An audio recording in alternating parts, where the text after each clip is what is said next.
the first video, I went through inflation, what's happening and how much prices are rising, and why the Bank of England, the Fed and the ECB all have a target for inflation of 2%. In this video, I'm going to go through the levers that the government and the treasuries and the central banks use to try and maintain and keep inflation at that 2% target.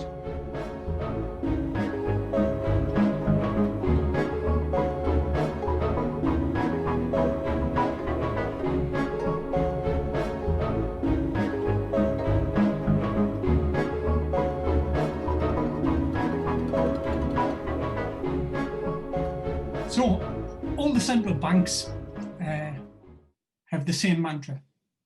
We want to keep inflation low and stable.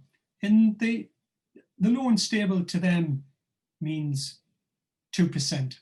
To maintain it at 2% is probably not an easy thing. Prices fluctuate and vary.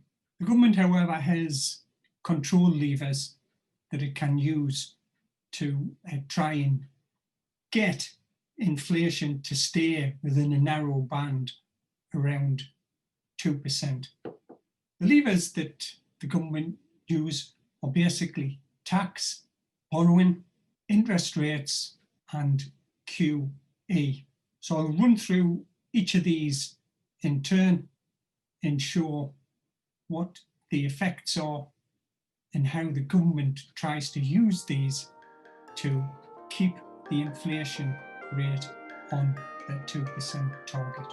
In the last video, went through central banks, Bank of England, the Fed, ECB, and they all have the same mantra to keep prices stable and to keep inflation stable and low at 2%. The real question though is, why do central banks have a 2% inflation target? If low and stable is good, then surely you would think low and zero is even better than 2% low. So basically, why do central banks not target for zero for inflation? The thing about inflation that the central banks don't mention a great deal, but it seems to be the thing that they're trying to avoid the most, which is deflation. If you try and hit the target of 0% inflation, you run the risk that if you're slightly off, if you're targeting, if your mechanisms that you're using to try and achieve this don't work, then it can tip you down into deflation. So the central banks tend to want to put that target above zero. That gives them a better chance that they can miss the 2% target. They can slightly undershoot it and still avoid deflation. They don't want deflation. The central banks are perturbed, shit scared, call it whatever you want, that if they get into a deflation, that it would lead to a recession. It's far harder to get out of a recession than it is to manage inflation on an upswing. If the target's zero and you undershoot, you run the risk of this deflation cycle. In order to avoid deflation, they set their target at 2. And when I was doing this, I was thinking about a guy that I used to work for, and he used to do surveying in the desert, and there was no landmarks, and they were surveying and traveling over quite big distances. And what they used to do is, when they were heading for somewhere, they would set their course to one side of the target. And when they'd went the X number of miles or wherever, they had a far better idea that the target was to one side of them. If they had aimed to the left, then when they got there, when they turned to the right. The target area that they should have been was to the right-hand side. If you aim for it spot on and you've got a small error, you're not too sure if the error is to one side or the other.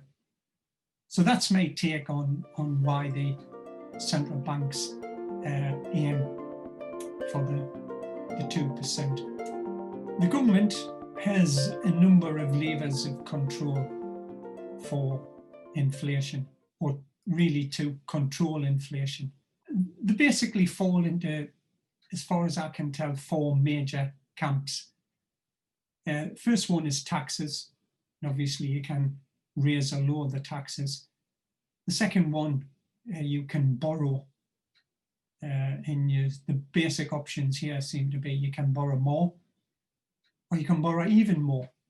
So those seem to be the 2 options. It doesn't seem to be anywhere where it's borrow less. Interest rates from the central bank, either up or down. And in the last few years, primarily, it's been down, down, down. And the last one is QE. And we've had QE 1, 2, 3, 4. So I've just put the little infinity sign on there because at the present time, QE doesn't look like it's going away. And QE, in essence, is where the government, via the central bank, buys assets. And obviously, if you buy assets, at some point, you would assume that you would sell them. But to date, it just seems to be basically an accumulation of assets. But I keep talking about inflation and stuff like that. And maybe my definition of inflation and what other people think maybe slightly different. I've always thought of inflation as increase in the money supply and prices going up. And I think most people tend to primarily focus on the latter part there. The focus on the prices going up. That's what most people tend to consider as inflation. So I had Scooby round some of the dictionaries, and the American Heritage one puts it a persistent increase in the level of consumer prices or a persistent decline in the purchasing power of money. So a decline in the purchasing power of money to me is prices going up, and a persistent increase in the level of consumer prices is prices going up. It's just a slightly longer way of saying prices going up. That's what inflation is. Investopedia says inflation is the decline of purchasing power of a given currency over time. So it's not instantaneous, it happens over time, but it's a decline in the purchasing power. It's another way of saying prices going up. And the last one I got from Cambridge University, a continuing rise in prices caused by an increase in the money supply and demand for goods. So basically, you can have a Scooby round yourself. You can take a look at a number of dictionaries and definitions, but they all seem to follow the same pattern. It's a combination of 2 things, an increase in the money supply and prices going up.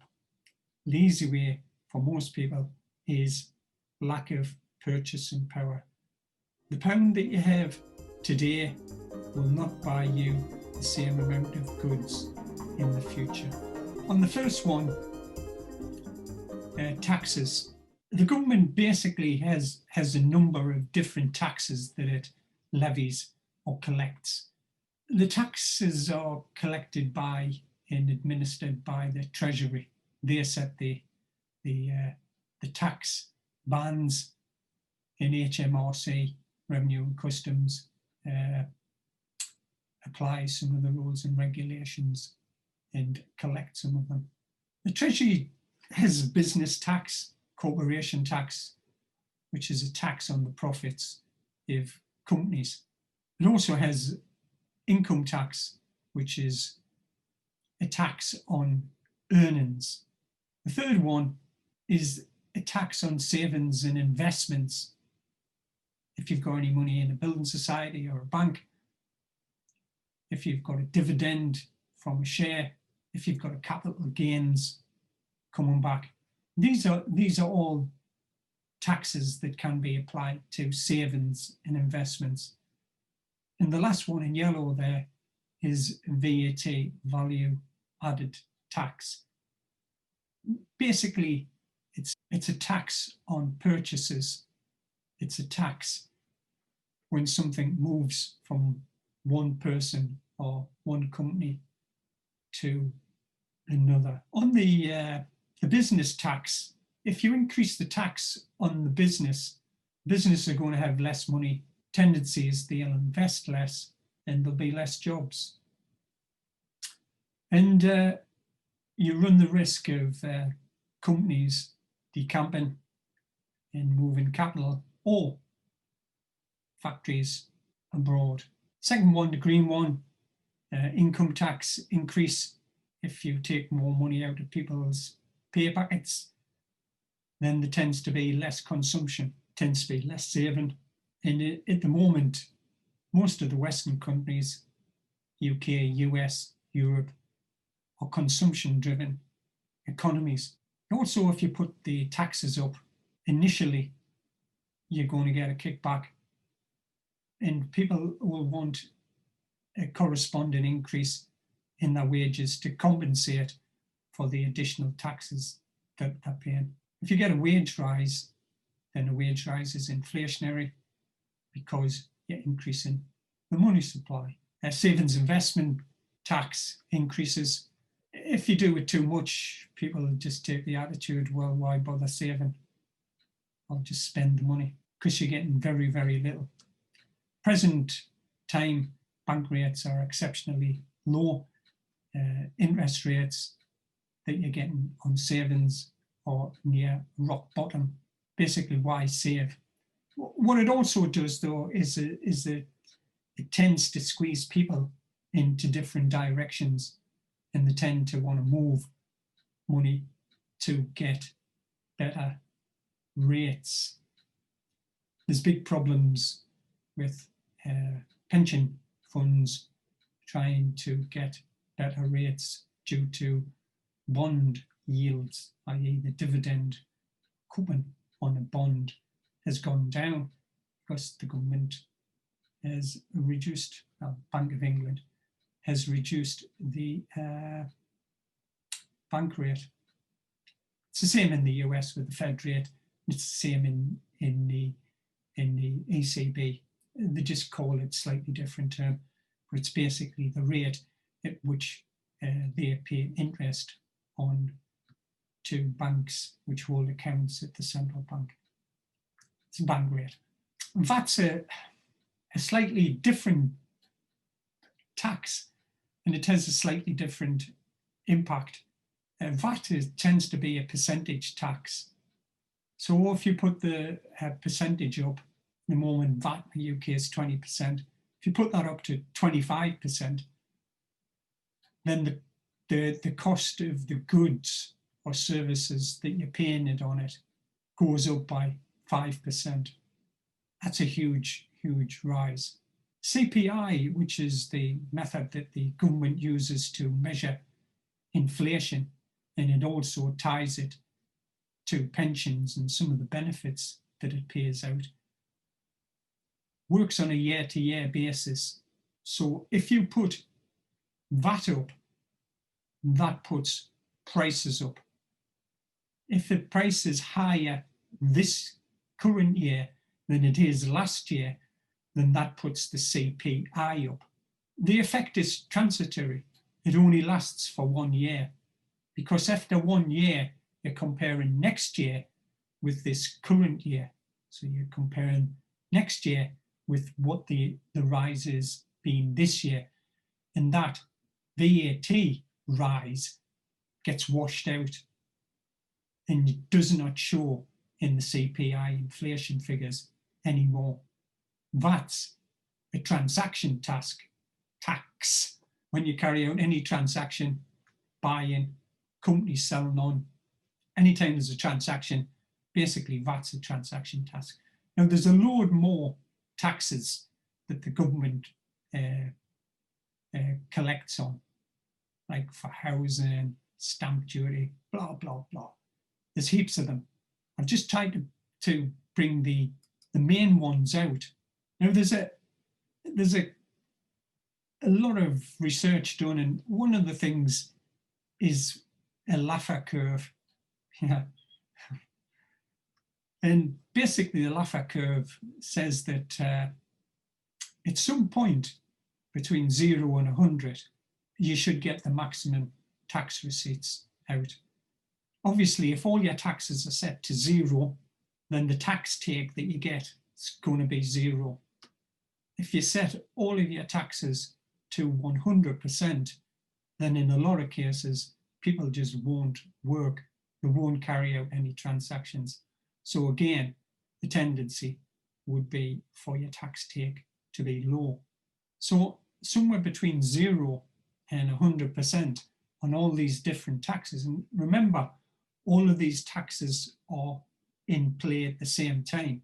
Corporation tax, income tax, PAYE, NIC, savings tax, investment tax, capital gains tax, VAT, across the board are all going on at the same time.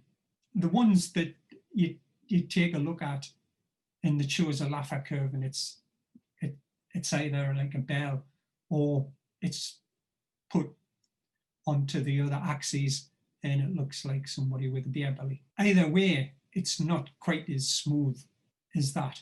By changing some of these taxes, you change the curve.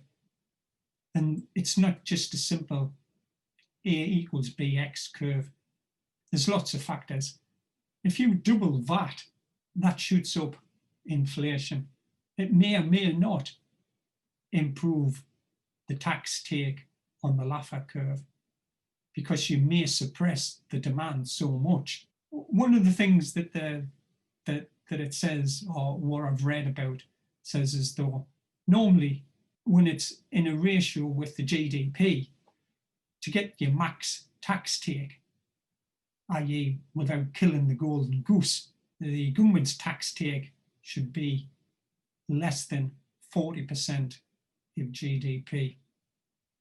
That's one of the reasons why the government likes to get the GDP going higher. If the GDP is higher, it can take more taxes. Not as a percentage, but just the GDP is bigger. If you can make the pizza bigger, each slice of the pizza, even though it's just an eighth, or in this case 40%, is going to be bigger. It's a running game. What you're trying to do is get the tax take before you have to pay too much of it out. There's also another curve that I was bumping into when I was going through doing this stuff, and it's called the Rand curve. But there seems to be a lot of speculation on this. Basically, what this curve is saying is that the level of government spending to maximise growth, i.e. increase GDP, should be approximately 25% of GDP.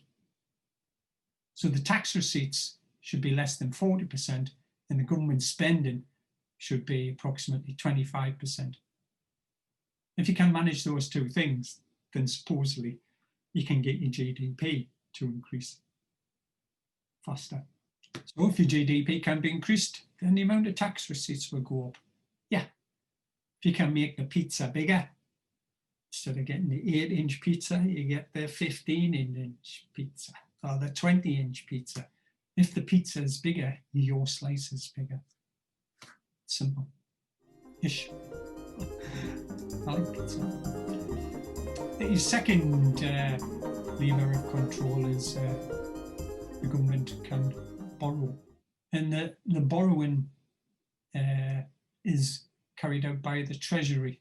The Treasury is obviously a ministry from the government. And what it does is it hands out promises. No, not the little chocolates, no. It hands out IOUs. Basically, or it says, I'll give you this IOU, and if you lend me some money. So government says, is £100. What interest rate would you want for me to borrow that money off you for a year, or 5 years, or 10 years, or 30 years, or some South American places, and I think Kazakhstan or somewhere like that, have come up with 100 years or 101 year bonds. So it's an IOU, and I've put on there, it's a new promise, because that's all an IOU is. Unless it's collateralized, unless the promise is held against something, then it's a promise. And the collateral that the government use is future tax receipts. They don't come along and say, well, here's the collateral. It's understood that if you're a government, that you have the ability to tax. Government bonds are regarded as virtually zero risk. Some governments have defaulted on them. Obviously places like Venezuela, Argentina, Russia. Most of the Western governments, US, UK, most of the European ones in recent times haven't reneged on any of the IOUs. So although I'm putting it there as it's a new promise, in reality it is got some sort of collateralization. It is backed up. It's backed up by the ability of the government to levy and raise taxes to pay back the loan. Now, obviously, the length and the interest rates which are ongoing at the time would dictate how much the interest, the yield on the bond would be. So the Treasury sells bonds, IOUs, gilts in the US, T-bills up to a year, notes 1 to 10, bonds over that. ECB has bonds as well, which it issues. And also all the central banks, if each of the member countries issue their own bonds. This is one of the things which keeps coming up time and time again, that they want to throw all of the bonds in together so that each of the member countries would be responsible for the debts of the other ones. Now, you can imagine some of the countries would love this. All of the ones with huge debts would really like it if they could push their debts onto the countries that have been a little bit more fiscally reticent. And obviously the other ones don't want to do that. So that's future times. So the bonds are promised to pay interest, and at the end of the term to redeem the bond. Now, the UK government has never reneged, and it has never not paid the interest on any bonds which it's issued to date. We live in interesting times. Creates a new promise. It isn't like collateralized in the normal sense, whereby if you've got a mortgage, it's against a property or something like that. But it's an asset which can be traded, and these are traded all over, and they're traded on the secondary market, and they're traded and they're used on the repo market, especially short-term T-bills in the US. The buyer, whoever buys the bond, and normally these are carried out on like an auction type basis, the buyer pays with existing money. The buyer, once he's got that bond, can sell it on. He hasn't got to keep it, him or her, hasn't got to keep it, or it, hasn't got to keep it till the end of the term. You can buy the bond and you can sell it on immediately. So it's used all over. The amount of bonds, it's vast. And basically what's happened is that the government has swapped a new promise for existing money. So the person holding the IOU treats it as an asset, which it is, because it's going to generate some income, and it can be used in transaction. People will accept it just as though it was gold.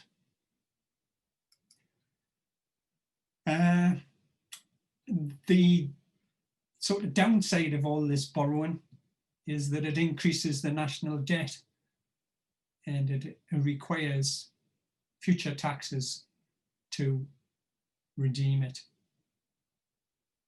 The normal sort of philosophy used to be borrow to invest, but that's not what's happening really. No, it's just borrowing to survive, or borrowing to exist, or borrowing to pay for all of the government services. If you were a business and you borrowed because you wanted to build a second plant, like old Elon out there in Shanghai, building his mega factory, or in Berlin, putting up another Tesla factory. If you're borrowing for that, you can see a source of income in the future. But most of the government's borrowing is just to fill the holes in the gap between what it raises in taxation and its promises that it's got pensions, benefit system, NHS, defence, social services, overseas aid, on and on and on and on. This is not the UK government. The US government is identical. The European governments are the same. It's across the board. Virtually every government in the world borrows money because its outgoings are more than it's bringing in taxes. You say, well, what's all this got to do with inflation? The borrowing affects it because the rate at which the government borrows, when you increase the debt, the government wants to keep that rate as low as possible.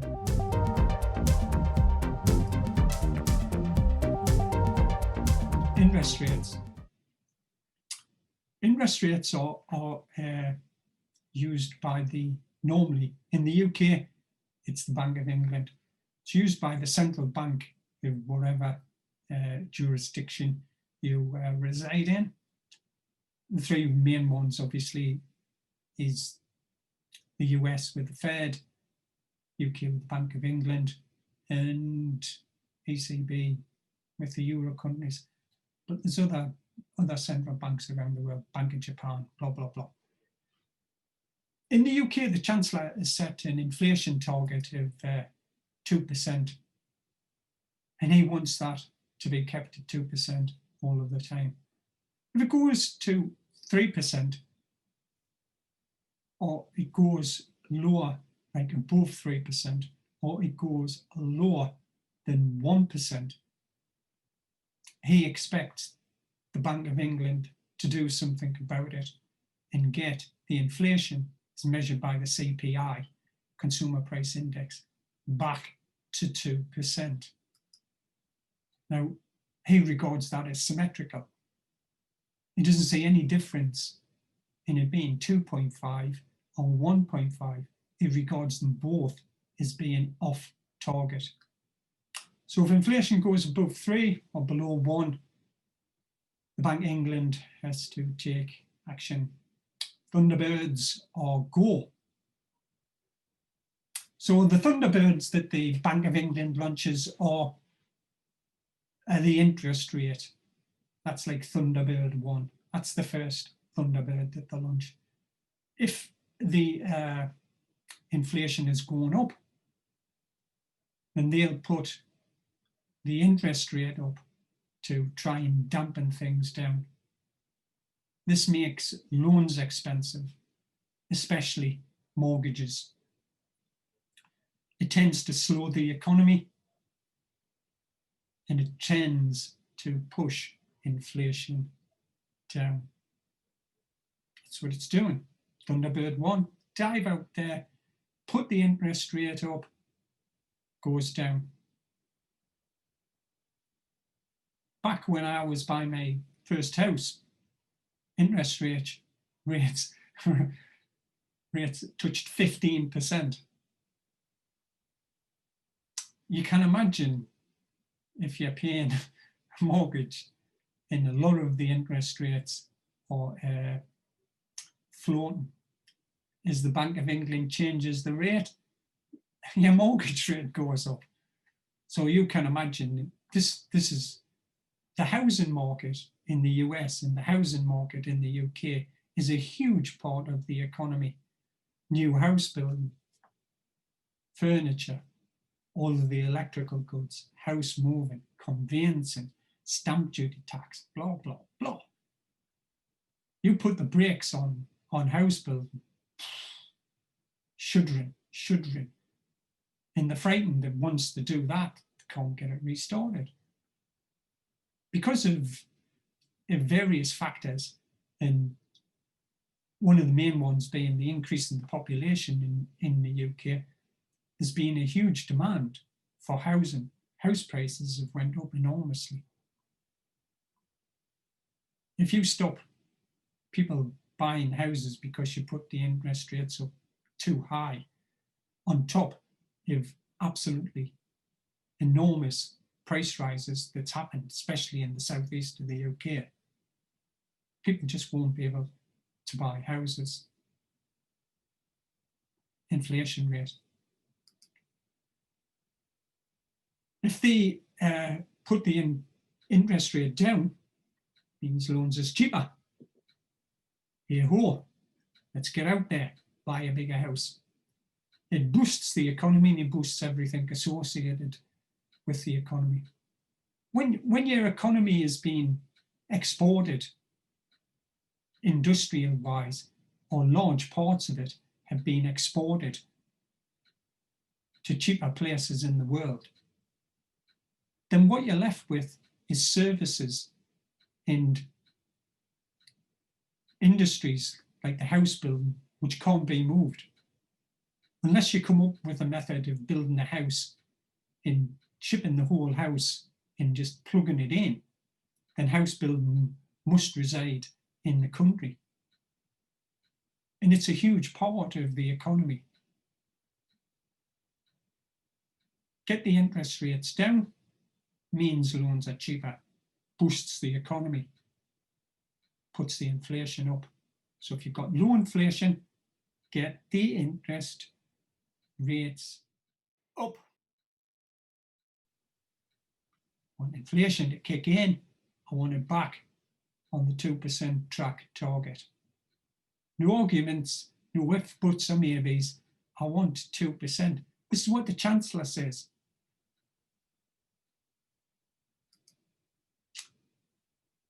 The difficulty with the inflation rate, interest rate lever is it takes time before the change has had an effect, if at all.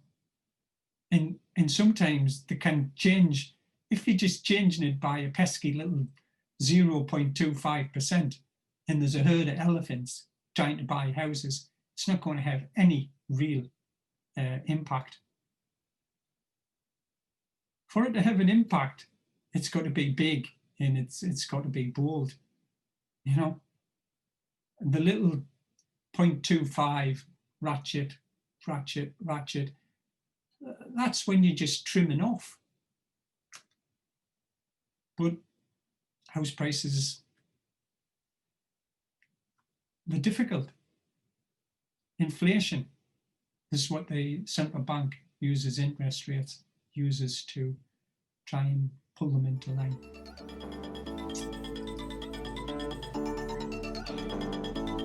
It's the last one.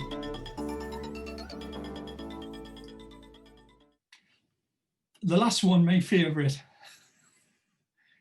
is QE. As And I've put the little infinity sign behind it because nobody knows when it's going to end.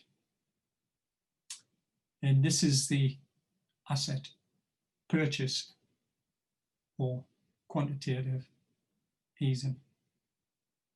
Its central bank used to be part of the open market operation where the bank created new money and bought assets with it. But this has really been supplanted in the, since the banking scam in 2008, the financial crisis. It's been supplanted in its, this is where it creates new money. The difference between the open market operation and the QE is basically is the commitment. The central bank basically says, we're going to do this. So ding, ding, ding, ding, ding. It sends a message. I'm telling you, i.e. the market, that I am, the bank, going to buy X amount of bonds. The market listens and goes, whoopee, it's Christmas. Two things. One, it knows the government is going to come with the money. And two, it knows that it will put bond prices slightly up by doing so. It's sort of allowing the market to front run when you tell it that you're going to increase your QE amounts. The US has had major problems trying to roll this back. Each time they try and roll it back, each time they try and change the interest rates, the people in the stock market go ballistic. Stock market goes down a couple of points. The Fed changes direction and the stock market just gets more fuel to the moon. So normally the buyer has an existing promise. And I've used a promise here, and it's really an asset. But if it's an IOU, it's a promise. And I've called this a ReBAR. It's my term for QE is ReBAR. And it's a reverse bond for asset rich, because in my mind, that's all it is. When the government borrows money, it gives an IOU a promise, and it gets existing money in. In this one, the government, well, the bank creates, magics up, digitally creates new money and puts it on its balance sheet. It then gives this new money out into the market. And it uses the new money to buy existing promises, existing assets, gilts primarily. Gilts are the UK equivalent of T-bills, bonds, notes in the US. And it also buys smaller portions of IG bonds, investment grade bonds. This is not the junk bonds like the triple Bs and below stuff. This is like the triple As. This is like creme de la creme stuff. They are wanting virtually guaranteed good quality bonds. Problem with doing that is that you get a low yield on them. But the government uses this new money and pumps it in to the economy. And when it gets these promises, existing promises, assets, it receives any interest on them. So if it buys a bond and the bond is paying a 5% coupon twice a year, then it'll get that 5% interest on the year if it holds it. then when the bond comes to the end of its term, it will also receive the redeemed value on it, the redemption value on it. So the government is creating money for the Bank of England, ding, boom, creates the money, gives it out, gives IOUs, those IOUs paid interest goes on its balance sheet. And what the government has done is it's swapped new money for existing promises, existing assets, if you like. It's creating new money is considered inflationary, because if you go back to the definitions there, inflation, increase in the money supply, prices going up, consumer prices primarily going up. What this does is it drives up bond prices. Because you've got all these new buyers, new money, which the BOE have done, they're going out into the market and they are bidding up bond prices. So if you bid up a bond price, you decrease the bond yield, the dividend that you get on the bond. It's just a straightforward calculation. If you had a bond that was paying you 5% interest and you paid £100 for it, and someone paid more money for it, say, for argument's sake, £125 for it, then the yield per pound that you've paid value for the bond would have to come down, and the yield that you would get would be 4%. 5% times 100 is £5. 4% times 125 is 100. They're both the same number. Sorry, 5%. 5% times 100 is £5. 4% times £125 is £5. Right.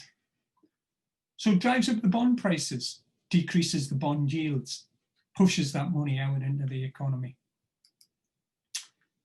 The problem is that the bank has no control where the new money goes. It just floats out into the economy. Now, if the bond yields are low, the person or whoever organization, whoever sold the existing asset, they have a decision to make. What do we do? Do we hold it in cash? Do we buy another bond, even though the bond rates are low? Maybe it's the new bonds being issued, I can get a better rate. Or do I transfer some of that money to shares? And you still don't know, some of that money could just be going outside of the UK, outside of the country. You've got no control over it. The other thing which is happening is it's the snake eating its tail. The Bank of England is buying bonds, it's buying gilts. Gilts are the IOUs which the UK Treasury has been issuing. The Bank of England is owned by the UK government. Treasury is obviously a department of the UK government. You've got one organisation in the UK government buying a debt off another one in the government.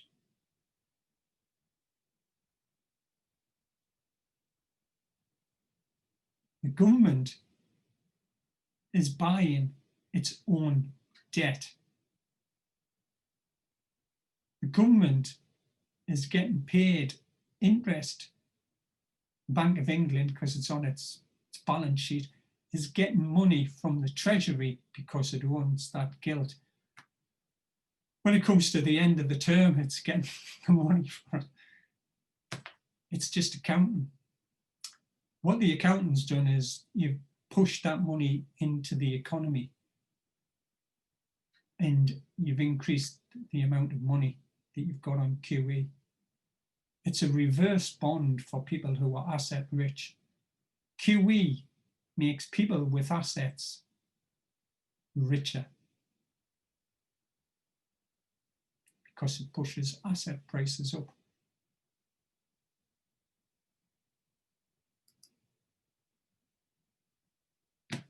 QE benefits those who already have assets. The government's done the taxation, it's done the borrowing. Tax to the hilt, borrowed to the hilt. To borrow, you've got to have someone to borrow the money from. Every country in the world is borrowing like crazy. And the interest rates low, super low, and in Europe, negative. 0.25 US, 0.1 UK, minus 0.5 in Europe. Those are some of the interest rates at the latter half of 2020.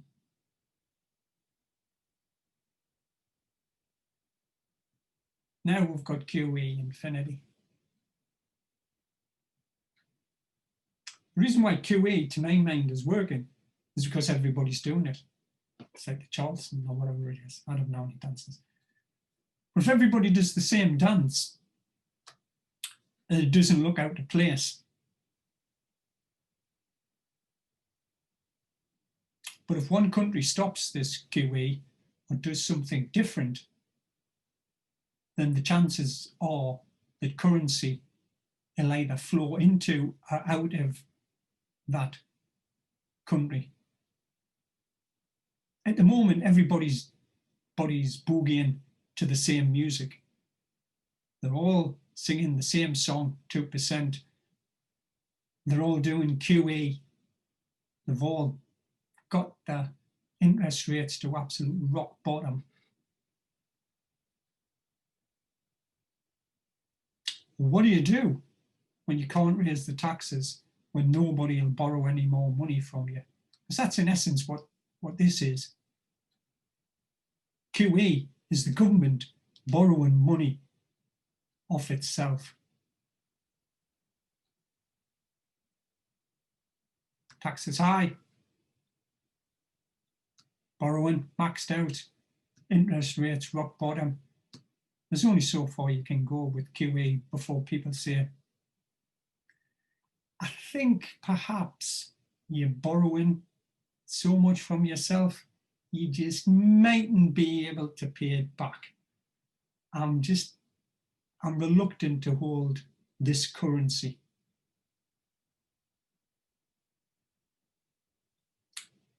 Once people start to migrate away from a currency, it's really, really difficult to get people to invest back in the country. These countries that go into hyperinflation and stuff like that end up with basket cases. You know, like Venezuela. You know, it's a country that's resource rich. It's one of the biggest oil reserves in the world. And the country's bankrupt. You know? Like I say, everybody's dancing from the same dance. If somebody decides that they're going to do the twist and not the boogie, things can happen very, very quickly. You know, you hit the tipping, I wouldn't say the tipping point, and it's not doom and gloom and shit like that because everybody's in the same boat. But I wouldn't say the boat's sinking, but they're all at the same level. It's pointless putting your money in Europe if you think Europe's the same as what you are. Obviously, there's a bit of mix and match, people have been piling into the US stock market. But it's not the US stock market, it's the US technology stocks. Strip out the 5 or 6 big companies out of the spider, out of the spy, you know, the S&P 500. Strip them out, take a look at it. It's those 5, 6, Apple, Microsoft, Amazon, Facebook, Netflix. Those are the companies that have had gigantic increases. Take a look at the stock market for the UK. The FTSE in the UK is dominated by old industry type stocks. There's a lot of banks in there. It's got mining companies in. It's got BP in there. It's got Shell. Unless there's a big change. But what next? Currency. Is that the next thing? Devalue or revalue? There's no fixed currencies apart from a few countries. None of the Western countries are on fixed countries. They're all on floating exchange rates. The dollar floats against the pound, which floats against the euro, which floats against the krona or wherever, floats against the different currencies, floats against the Aussie dollar, floats against the Canadian dollar. If one of these gets out of sync, you know, if they start twisting and stop boogieing, I don't know. Wait and see, make another video. So that's it. That's been walked through